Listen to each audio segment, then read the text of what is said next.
नमस्कार साथियों, एक बार फिर आप सभी का स्वागत है संघर्ष एकेडमी परिवार में। कैसे हैं आप सभी? मैं आशा करता हूं कि आप सभी ठीक होंगे। आज हम बाल विकास एवं शिक्षा शास्त्र का 11वां प्रैक्टिस सेट करेंगे, जो विकास की विभिन्न स्वरूप अध्याय 3 से संबंधित है। इससे पहले हम अध्याय 3 से संबंधित प्रैक्टिस सेट 9 और 10 कर चुके हैं। आज हम प्रैक्टिस सेट 11वां करेंगे। चलिए शुरुआत करते हैं। जो लोग नए हैं वह चैनल को सब्सक्राइब कर लें, वीडियो को शेयर कर दें। ठीक, चलिए शुरुआत करते हैं। आज का पहला प्रश्न है, क्या है? प्रश्न 27वां है, बच्चों के सामाजिक विकास को प्रभावित करने वाले कारक हैं। हमको बताना है कि इन 4 ऑप्शन में से बच्चों के सामाजिक विकास को कौन से कारक प्रभावित करते हैं। ठीक, तो ए ऑप्शन है आर्थिक तत्व, बी ऑप्शन है सामाजिक परिवेश जन्य तत्व, सी ऑप्शन है शारीरिक तत्व, डी ऑप्शन है वंशानुगत तत्व। तो कौन सा ऑप्शन इसमें से सही है जो सामाजिक विकास को प्रभावित करता है? सभी लोग कमेंट में जवाब देंगे कि इसका सही जवाब क्या होगा। तो इसका सही जवाब क्या होगा? इसका सही जवाब है ऑप्शन बी, सामाजिक परिवेश जन्य तत्व। यह सामाजिक विकास को प्रभावित करता है। ठीक, चलिए अगले प्रश्न पर चलते हैं। 28वां प्रश्न है, क्या है? क्रोध व भय प्रकार है। क्रोध व भय किसके प्रकार है? तो ऑप्शन ए है अभिप्रेरणा के, ऑप्शन बी है संवेग के, ऑप्शन सी है परिकल्पना के, ऑप्शन डी है मूल प्रवृत्ति के। इसका सही जवाब क्या होगा? क्रोध व भय किसके प्रकार है? सभी लोग कमेंट में जवाब देंगे। इसका सही जवाब क्या है?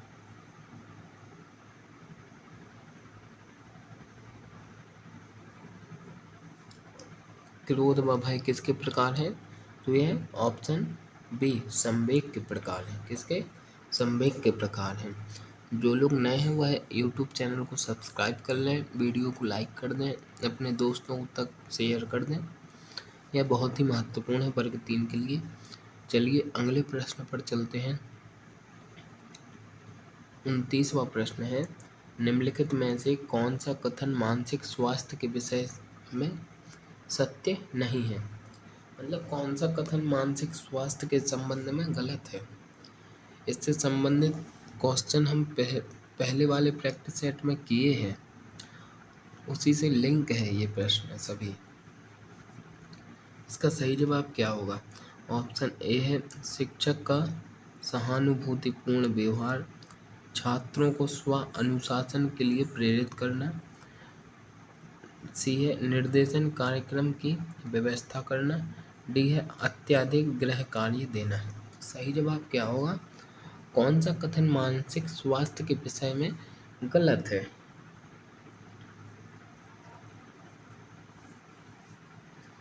क्या होगा इसका सही जवाब? सभी लोग कमेंट में जवाब देंगे कि क्या है इसका सही जवाब।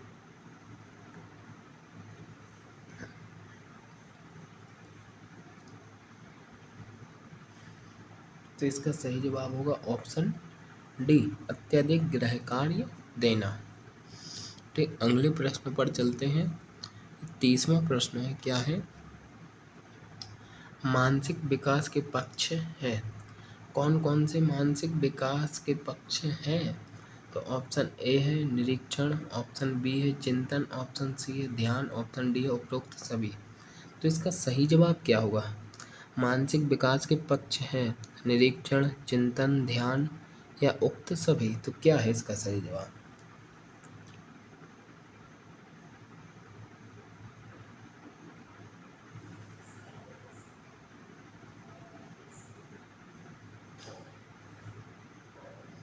सभी लोग कमेंट में जवाब देंगे कि इसका सही जवाब क्या होगा।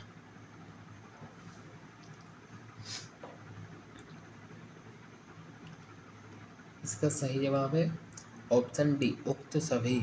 मतलब निरीक्षण भी मानसिक विकास के पक्ष है, चिंतन भी मानसिक विकास का पक्ष है, ध्यान भी मानसिक विकास का पक्ष है। ठीक, चलिए अगले प्रश्न पर चलते हैं। 31वां प्रश्न है, क्या है? बालक के मानसिक स्वास्थ्य पर बाधा डालने वाला तत्व है। कौन से तत्व बालक के मानसिक स्वास्थ्य पर बाधा डालता है? तो ए ऑप्शन है पारिवारिक संघर्ष, बी ऑप्शन है विकास की उत्तम दशाएं, सी ऑप्शन है शिक्षक का सहानुभूतिपूर्ण व्यवहार, डी ऑप्शन है जनतंत्रीय अनुशासन। तो इसका सही जवाब क्या होगा? बालक के मानसिक स्वास्थ्य पर बाधा डालने वाला तत्व कौन सा है? पारिवारिक संघर्ष, विकास की उत्तम दशाएं, शिक्षक का सहानुभूतिपूर्ण व्यवहार या जनतंत्रीय अनुशासन।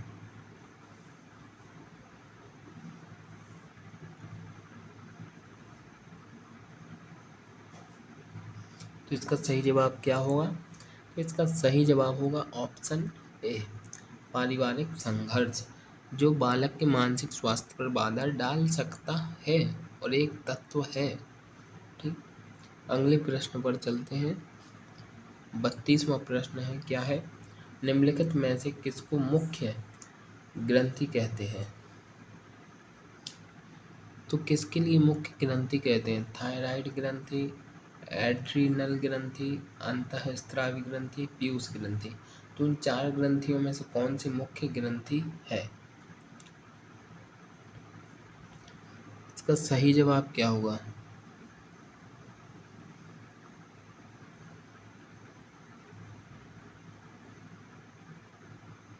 इसका सही जवाब है ऑप्शन डी, पीयूष ग्रंथि मुख्य ग्रंथि है। ठीक, अगले प्रश्न पर चलते हैं। 33वां प्रश्न है, क्या है? अपने मानसिक स्वास्थ्य को ठीक रखने हेतु शिक्षक का क्या दायित्व है? अब हमको बताना है कि शिक्षक का क्या दायित्व है कि मानसिक विकास, मानसिक स्वास्थ्य ठीक रहे। ठीक, तो ए ऑप्शन है कक्षाओं में शिक्षण नहीं करें, बी ऑप्शन है शिक्षक व्यवसाय के प्रति निष्ठावान नहीं रहे, सी ऑप्शन है व्यवसाय के प्रति वफादारी, या डी ऑप्शन है सही व्यवहार नहीं करें। तो इसका सही जवाब क्या होगा? बताइए।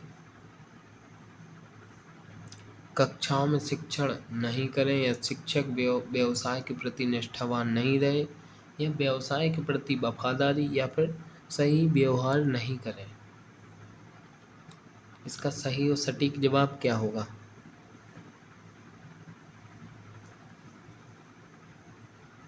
तो इसका सही जवाब होगा ऑप्शन सी, व्यवसाय के प्रति वफादारी। ठीक, क्या है? व्यवसाय के प्रति वफादारी, ऑप्शन सी। अगले प्रश्न पर चलते हैं। 34वां प्रश्न है, क्या है? शिक्षक के मानसिक स्वास्थ्य के लिए आवश्यक है। तो शिक्षक के मानसिक स्वास्थ्य के लिए क्या आवश्यक है? ए ऑप्शन है सामाजिक सम्मान मिलना, बी ऑप्शन है विद्यालय प्रशासन में भागीदारी, सी ऑप्शन है शिक्षक संघों के संगठन, और डी ऑप्शन है उपरोक्त सभी। तो शिक्षक के मानसिक स्वास्थ्य के लिए आवश्यक है, क्या आवश्यक है? सामाजिक सम्मान मिलना, या विद्यालय प्रशासन में भागीदारी, या शिक्षक संघों के संगठन, या उपरोक्त सभी। प्रश्न 34 का सही जवाब क्या होगा?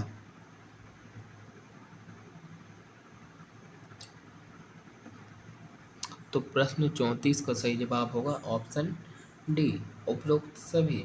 मतलब शिक्षक के मानसिक स्वास्थ्य के लिए सामाजिक सम्मान मिलना भी जरूरी है, विद्यालय प्रशासन में भागीदारी भी जरूरी है, और शिक्षक संघों के संगठन भी जरूरी है। ठीक, चलिए अगले प्रश्न पर चलते हैं। ये रहा 35वां प्रश्न, क्या है? निम्न में से कौन सा व्यवहार भावनात्मक बाधा को प्रदर्शित करता है? तो भावनात्मक बाधा को कौन सा व्यवहार प्रदर्शित करता है? तो ए ऑप्शन है आक्रामकता, मित्रों से अच्छा व्यवहार, अध्ययन में रुचि या संतुलित संवेग। तो हमको बताना है कि निम्न में से कौन सा व्यवहार भावनात्मक बाधा को प्रदर्शित करता है। तो इसका सही जवाब क्या होगा? सभी लोग कमेंट में जवाब देंगे कि इसका सही जवाब क्या है। आक्रामकता, मित्रों से अच्छा व्यवहार, अध्ययन में रुचि, संतुलित संवेग।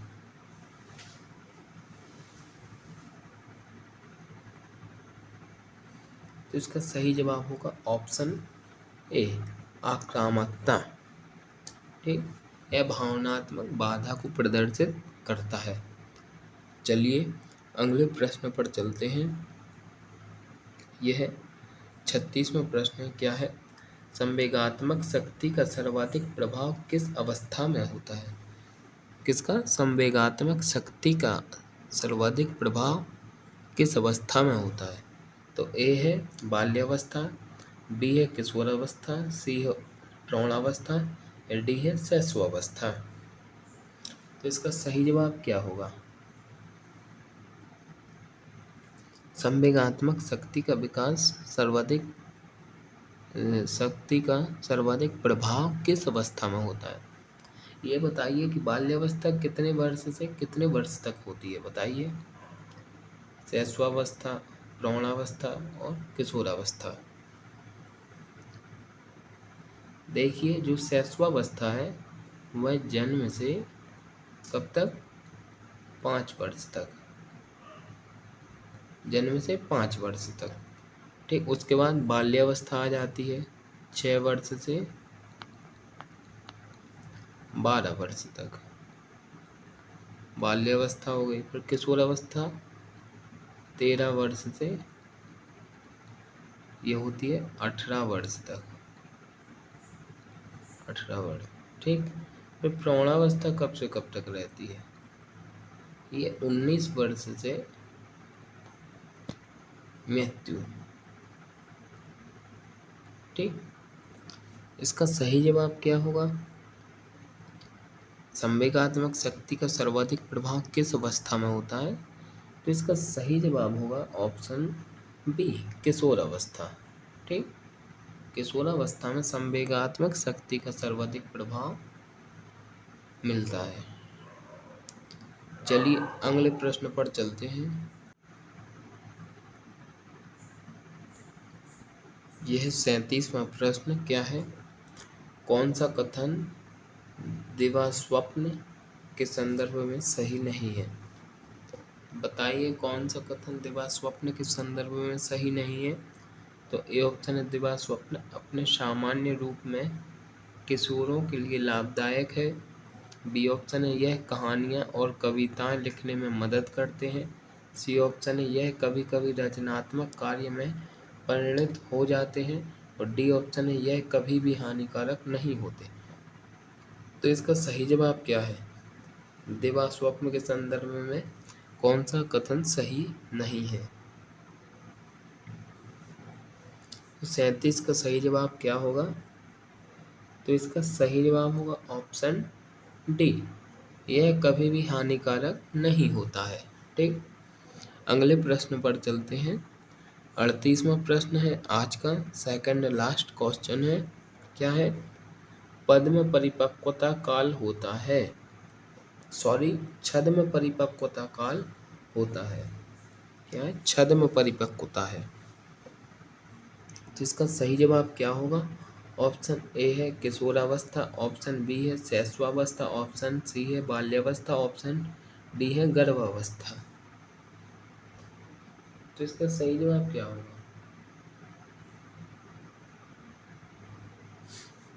अवस्थाएं, इसका समय अभी मैंने बताया था पिछले वाले प्रश्न में। किशोरावस्था का, शैशवावस्था का, बाल्यावस्था का, गर्भावस्था का नहीं बता पाया था। तो छद्म परिपक्वता काल होता है। किस अवस्था में होता है छद्म परिपक्वता काल? सभी लोग जवाब दें। आज का यह सेकंड लास्ट क्वेश्चन है।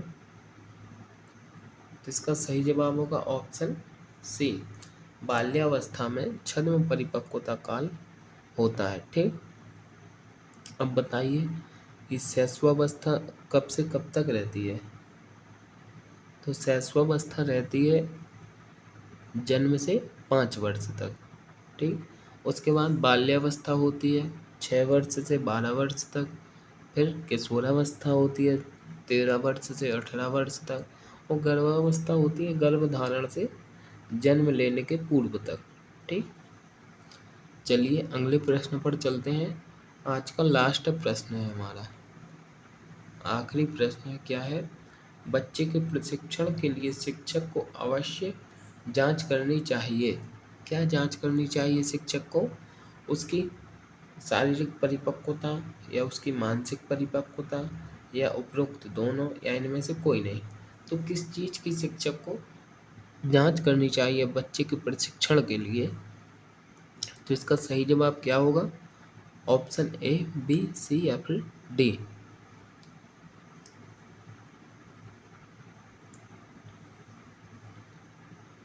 क्या है इसका सही जवाब? तो इसका सही जवाब होगा ऑप्शन सी।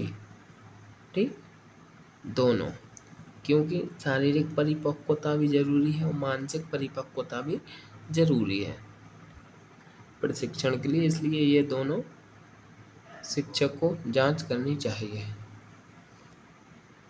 ठीक, इस प्रकार से हमने 11वें प्रैक्टिस सेट में 39 क्वेश्चन को कंप्लीट किया है। ठीक, और सभी लोग वीडियो को शेयर जरूर कर दें। जो लोग नए हैं वह चैनल को सब्सक्राइब कर लें। ठीक, यह बहुत ही महत्वपूर्ण है चयन परीक्षा वर्ग 3 के लिए। इन प्रश्नों के माध्यम से आपका एक पूर्व अभ्यास हो सकेगा। जो प्रश्न पेपर में आएंगे, मेंस परीक्षा में आएंगे, उनका पहले से हम एक अभ्यास करके रखेंगे। चलिए मिलते हैं अगले वीडियो में, तब तक के लिए सभी साथियों को जय हिंद, जय भारत।